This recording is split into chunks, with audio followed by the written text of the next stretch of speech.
Good evening, everyone. I'm hoping everyone is joined in. Yes. Thank you for joining this YouTube live. And we have another very interesting thing to discuss today. Yes. Am I audible, guys, everyone? If I am audible, please put a Y in the chat box. Yes. If I'm audible, then we'll start.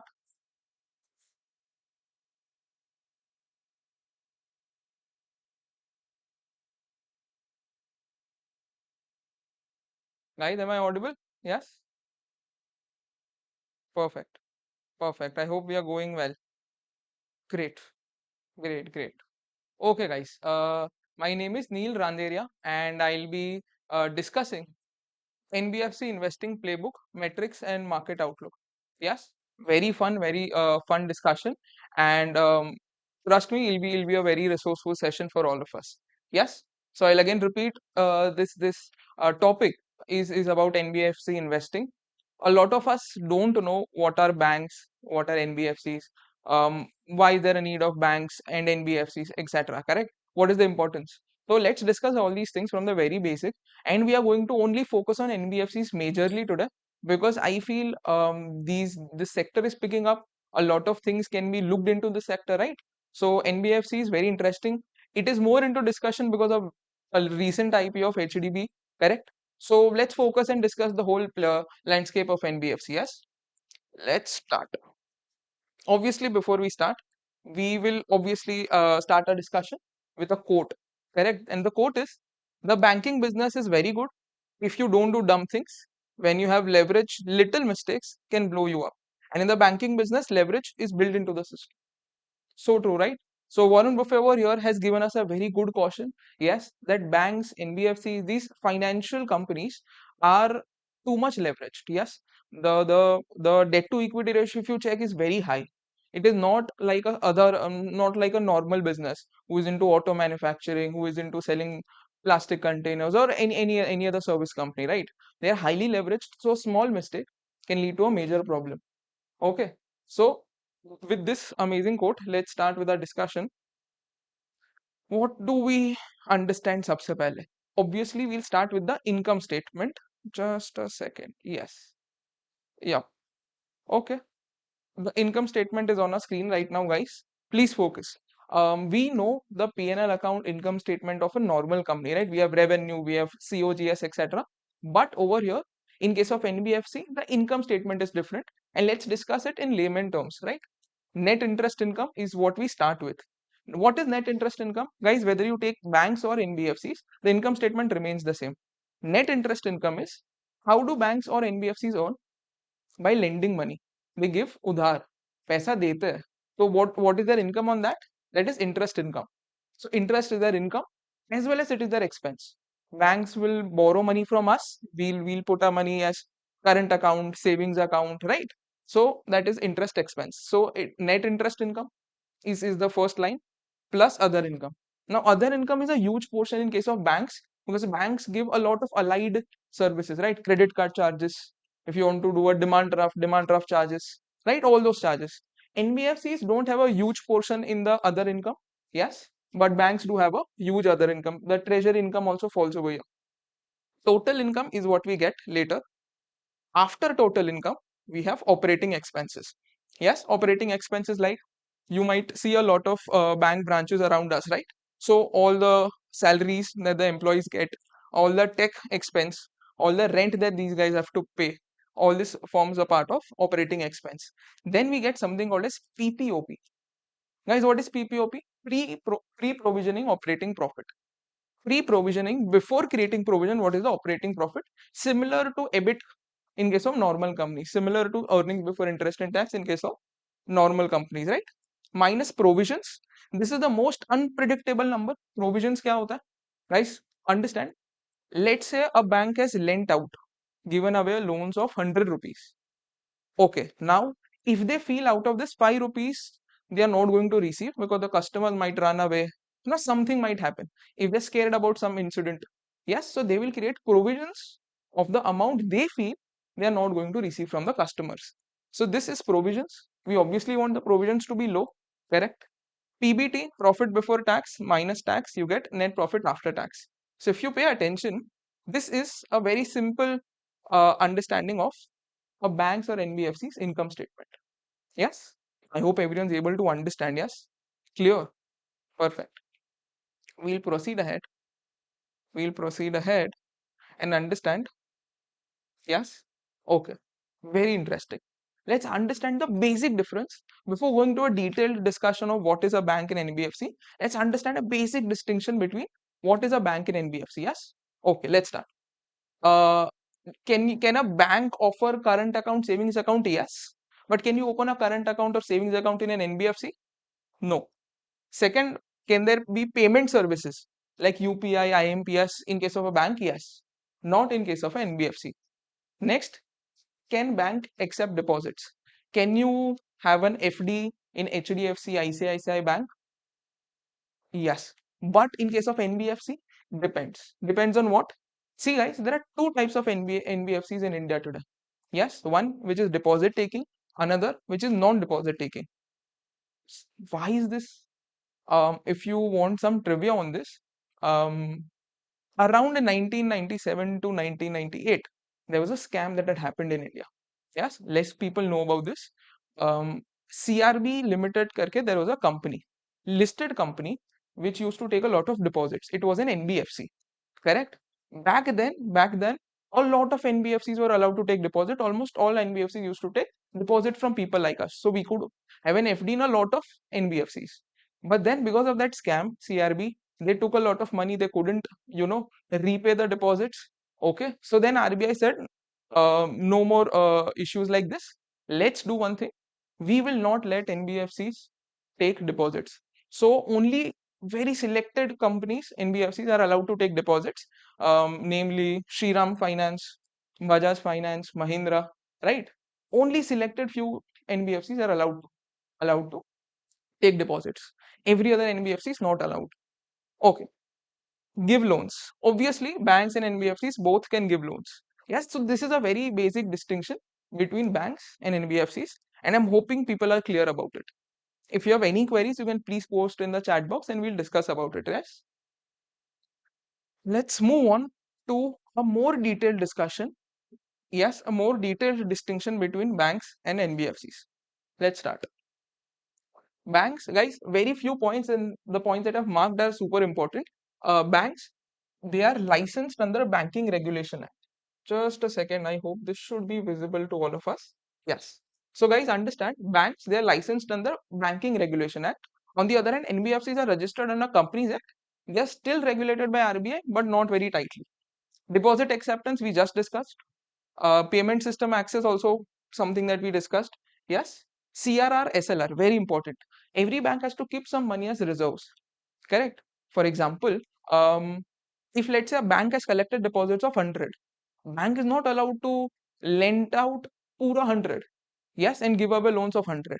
Some money they have to keep as buffer, as reserves, in the name of cash reserve ratio, SLR. Correct. So this is not a requirement in case of NBFCs. Another point, lending scope, banks are into wide lending scope. NBFCs generally try to specialize to earn some kind of supernormal profit. Regulatory burden is high in case of banks, low in case of NBFCs, correct? Interest rate obviously higher in case of NBFCs. See, a bank can have current account, savings account service. And in current accounts, bank don't pay any interest. In savings account, they pay 3 to 4% interest. So these CASA is only allowed in case of banks. So they get funds at a very lower rate. So they can give away loans. They get deposit at a lower rate. They can give away loans at 7%, 8%, 9%. Correct? That is not the case in case of NBFCs. The cost of funds is high.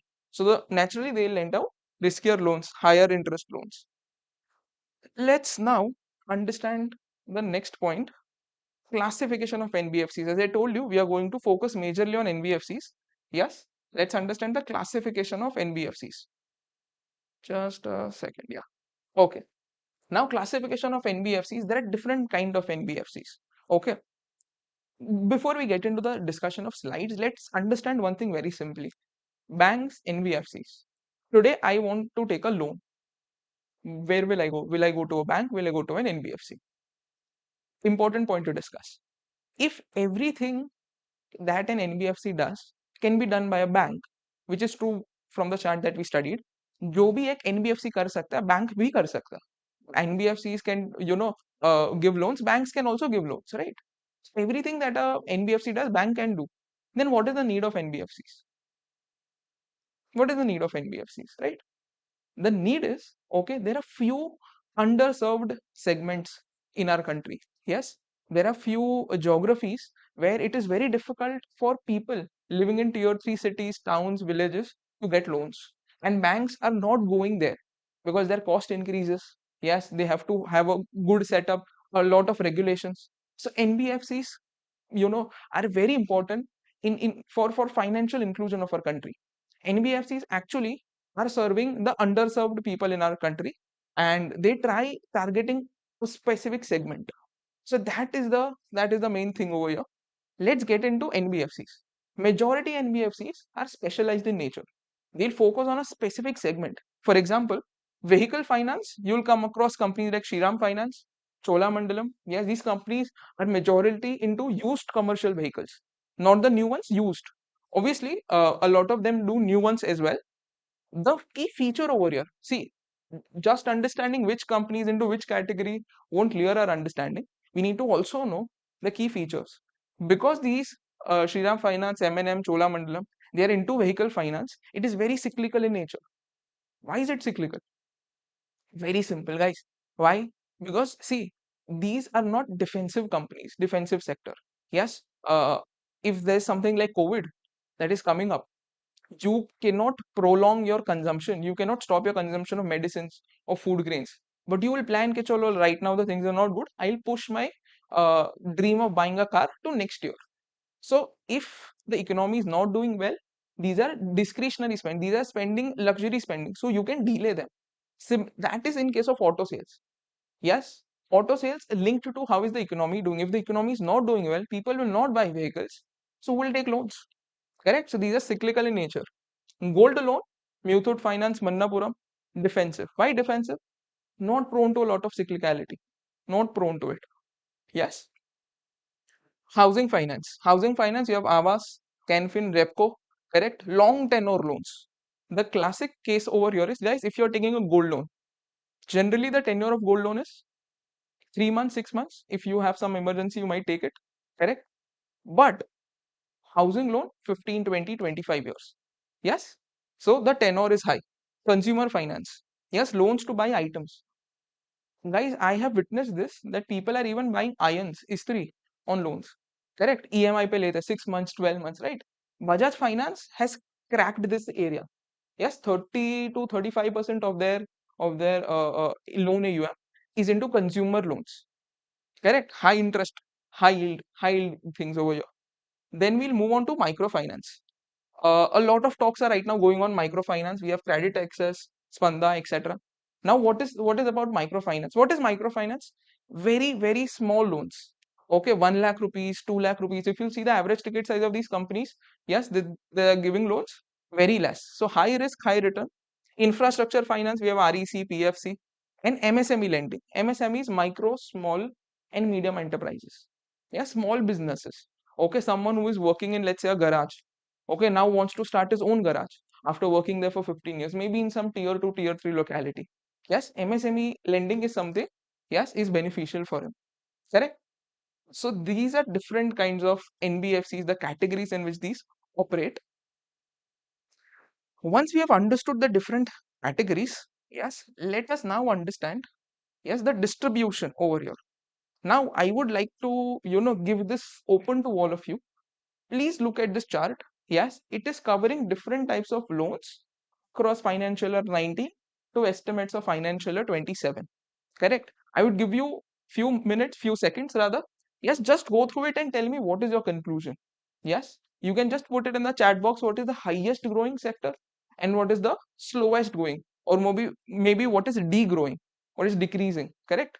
The focus of NBFCs in financial year 19, okay, and the focus of companies in future is different. So what is the difference, high growing and low growing? Please put it in the chat box.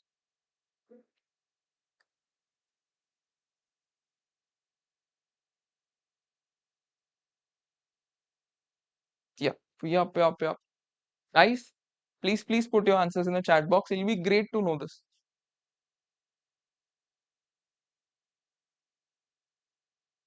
Correct. Correct. Absolutely. Absolutely. Yes. If you'll observe, guys, what's happening over here is the wholesale loans. Correct. The wholesale loans over here, so to say, if you understand, yes, the infrastructure loans, yes, yeah, the infrastructure loans and the wholesale loans are actually losing their share. The infrastructure and the wholesale loans are losing their share, right? And where the share is increasing? Absolutely correct. The share is increasing in MSME loans and retail loans. The MSME loans and retail loans are actually picking up. So now this chart will tell us what? What will this chart tell us? Very simple. It tells us where do we need to focus. Because NBFCs are specialized, it tells us where is there, good tailwinds for growth. Okay, so this is a key point for us to observe. Yes, the distribution of NBFC credit across asset classes. The next data point is also very important. Yes, let's understand. Guys, the share of NBFCs. Now today, banks are also allowed to give loans. NBFCs are also allowed to give loans, right?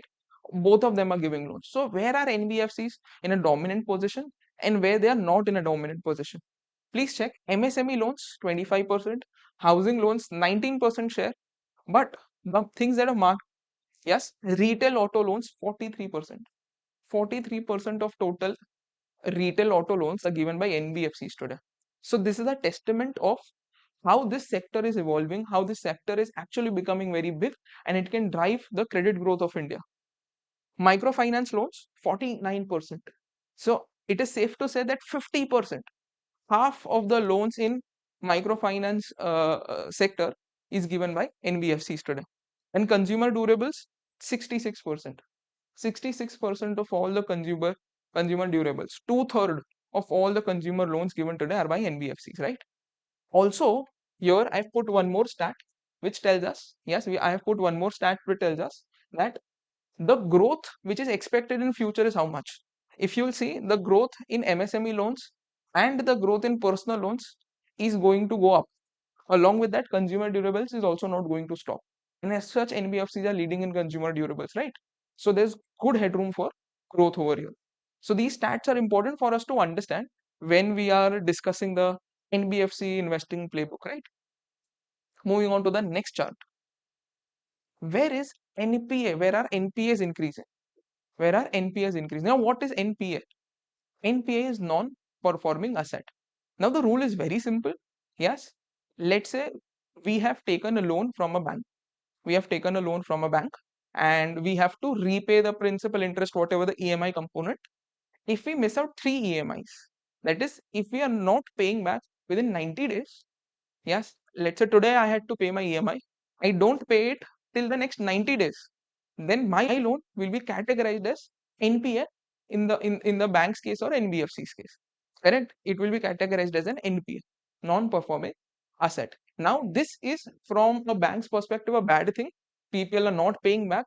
That is an issue. So let's see in which category of loans is the problem of NPA too high. In case of MSMEs, 2.4 to 2.7%. In case of auto loans, 4 to 4.5%.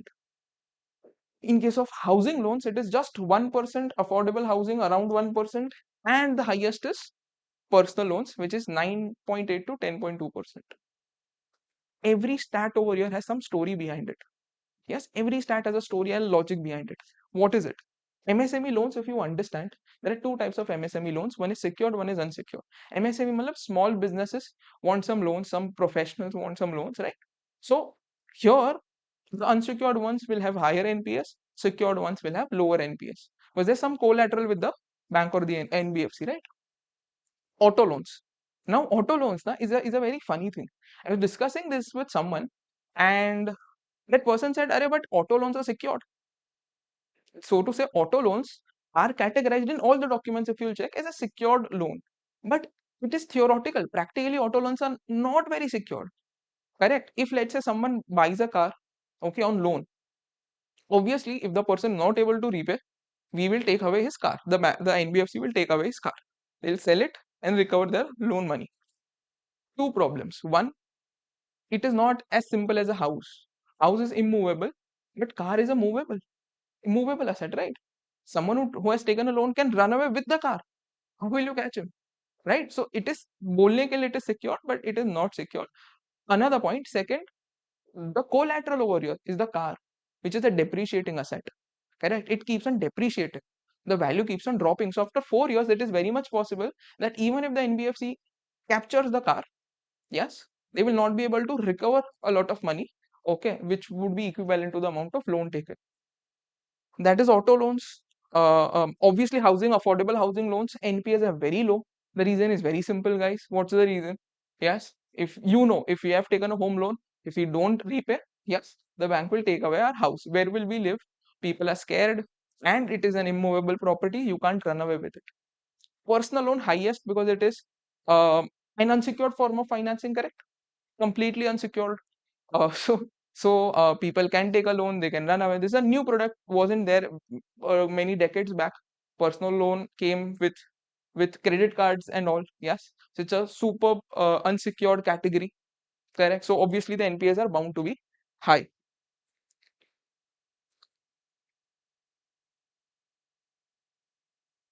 The risk reward summary table is something we'll discuss, but before that, just a second. Yes, this chart is important. See, guys, this is a chart which is the ROA tree for NBFCs across asset classes.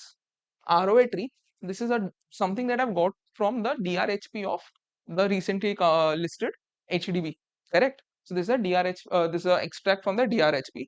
Let's ignore all these fiscal years from the middle, and let's only focus on what I've done is I have used this huge table and I've constructed this small one from this. I hope this is visible to everyone. Yes, might be a bit smudged, but please bear with me. Okay, let's understand all the different types of loans and what is the interest income, interest expense, OPEX, credit cost, and return on asset over here. Let's start. Interest income. If you will see, the interest income is highest in case of MSME loans. MSME loans highest because today, guys, if let's say you are living in Mumbai, Delhi, metro cities, right? I guess if you want a loan, yes, you can get it in maybe 24 hours. You just tell someone you want a loan to work. All banks, NBFCs will start calling you, right? 24 hours you can get a loan. A salaried person, give your form 16, you'll get a loan. Self-employed, give your GST, you'll get a loan, right? But MSMEs difficult. MSMEs difficult. Sometimes they don't have GST. Yes, how will they get loans? Difficult to get loans, right? So that is a problem. So over here, obviously, the bank will charge higher interest income. Yes. Housing loans, the interest income is less because simple, higher the risk, higher the reward, lower the risk, lower the reward.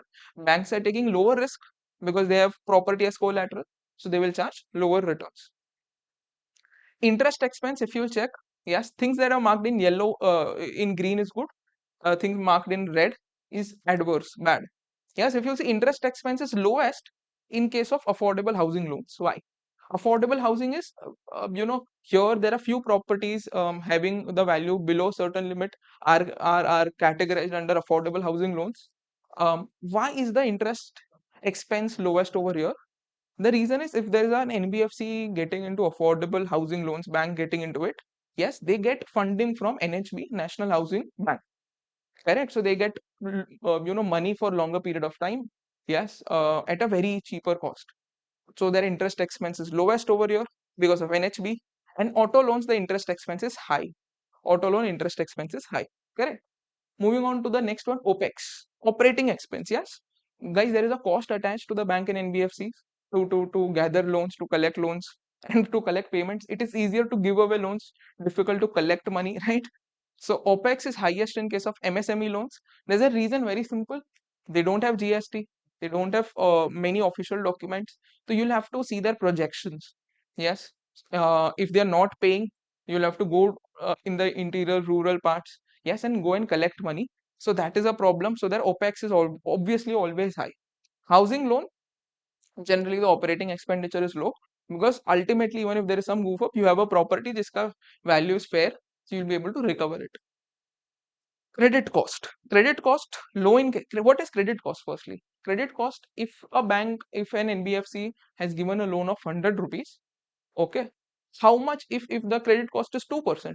So if we have given a loan of 100, okay, 2 rupees is what we might not receive. That is the credit cost. It is that these loans can go bad. So that is the credit cost for us. Credit cost is lowest in case of housing loans, as I told you, people don't default on that much. The GNPA, the gross NPA was also low. Auto loans, it is highest.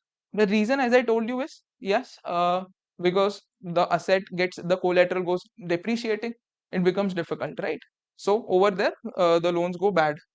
Return on asset, very important metric to track in case of a bank or NBFC for that matter. Return on asset means, let's say an NBFC has 100 rupees of assets. On that, how much profit they are able to earn? Correct. It is highest in case of MSME loans, as I told you. Simple reason. Yes, if you'll see, highest interest income. Yes, highest interest income. So it trickles down to your return on assets, right? On the other hand, housing loans, lowest return on asset. The asset is high. The amount of loans that they are giving is high. Correct. See, affordable housing, when the loan value is low, they'll give a loan of 30 lakhs, 25 lakhs, 10 lakhs.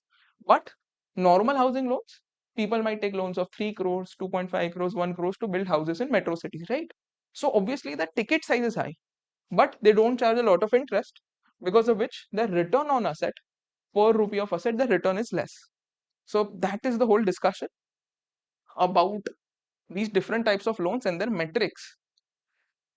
And let's get down to our main slide, which is the financial performance of few very famous, yes, few very famous NBFCs in India today.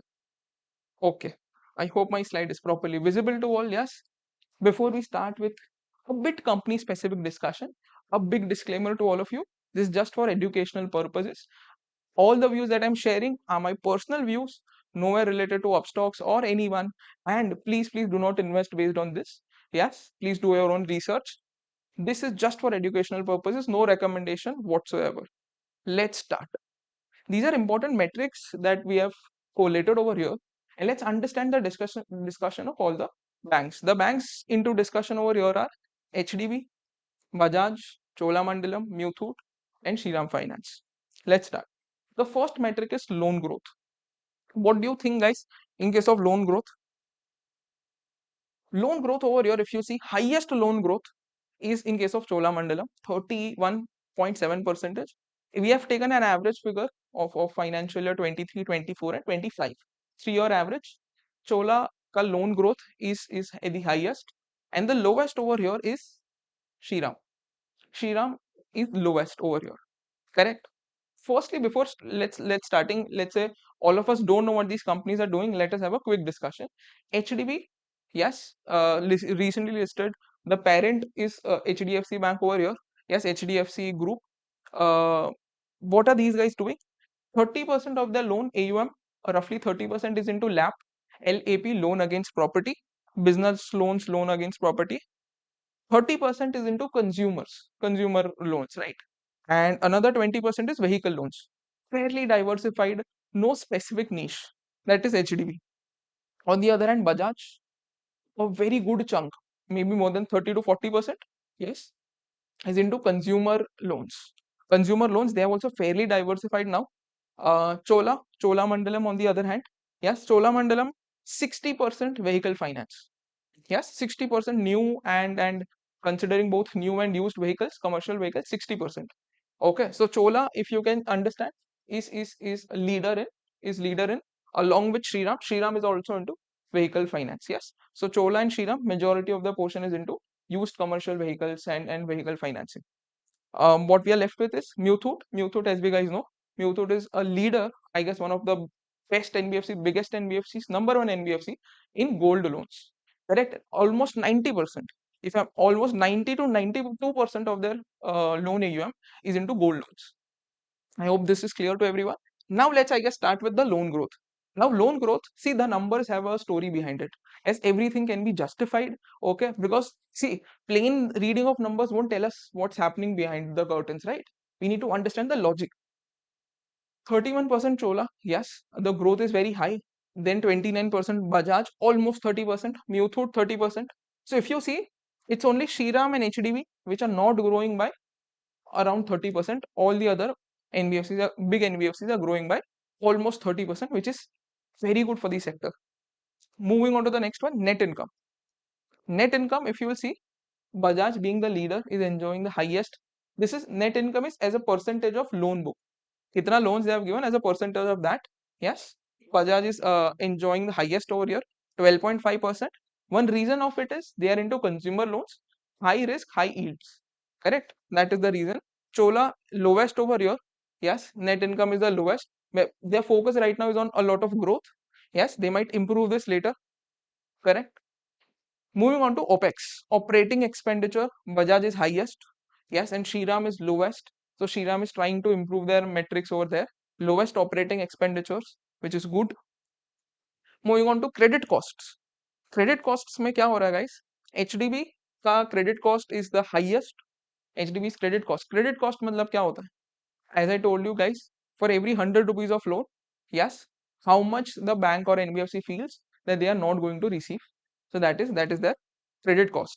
So over here, credit cost is 1.8% of the loan book, HDB, which is highest, Muthoot, which is lowest. And definitely, obviously, it will be low in Muthoot because they are into gold loans, correct? As we discussed earlier. We'll now move on to the valuations. But that is the whole discussion. A lot of people right now are, reading about HDB, whether we should hold the shares, not hold the shares. Now, we are not commenting over here on a specific thing, but on the face of it, what are the pros? What are the pros of HDB over here? First, guys, in case of NBFC, whenever you sit to analyze an NBFC, first question should be, who's your father? Yes, as in, आपका parentage क्या है? Yes, because if you see the track record of the last 15 years, yes, only those NBFCs have been able to thrive who have a good parentage. Because if things go south, yes, there's someone, there's a Chola Mandalam, things were going very bad. Yes, after the GFC, the global financial crisis. But then what happened? They infused a lot of money, Murugappa Group. Yes, they infused a lot of money in Muthoot and they saved the company. And now it's doing amazingly well, right? So you need a good parentage. That is the first thing you check. So HDB pros list. What is the first pro? HDFC group. So the group is good parentage. So if you have a good parentage, the second benefit of that is you get funds at a lower cost. You're getting funds at a lower cost, right? Than every other NBFC who is not having a good parentage. Perfect, because HDFC Bank has the best CASA, very granular CASA they have. Yes, so they are getting funds at a very lower cost. Similarly, they can pass on those funds to HDB, right? So cost of funds will be low. Good parentage, cost of funds will be low, right? So these are two good things. The third good thing is they are not specializing. Now, is this good or bad? But from a risk management point of view, they don't have a niche or a specialization. They are diversified, which is a good thing from a risk management perspective. These are the good thing. Now let's discuss the cons over here. In my opinion, if you'll see, the loan growth is not that impressive if you compare with Bajaj, if you compare with Chola, if you compare with Muthoot. Yes, so the first thing is, yes, their loan growth is lower than Bajaj, Muthoot and Chola. Potentially the reason is because they are not focused on one category. Correct. If you take example of Bajaj, a leader in consumer, if you discuss in Muthoot, leader in gold, Chola, leader in vehicle finance. Correct. So the loan growth is maybe less. The reason is because they are not focusing on a specific thing. Second con over here is the net income is lower than Bajaj, the net income is lower than Muthoot, then Shriram. Yes, in spite of having lower cost of funds, in spite of having lower, as I told you, they have a good parentage, they get funds at a cheaper rate because of the good parentage. Still their net income, see, net income is a function of what, how much interest you earn and how much interest you pay as a cost of fund. The cost of fund is lower. In spite of that they're not able to have the highest net income, which is what they ideally should be having. Next thing is the credit cost is highest. That is one thing we observed. Why would your credit cost be highest? Why do you have to create so much provisions? If you're very optimistic, you might feel the HDFC group is a bit conservative. They'll always create more provisions. That is okay. But it is also possible that they have not gotten the best set of customers, maybe the best quality of customers. So they have to increase. They have to increase their credit costs because of that. So that is also a possible reason. The next is their return on asset. Return on asset is lowest. Why is that low?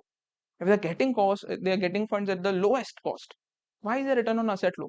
They can improve, but maybe it hints on lack of efficiency.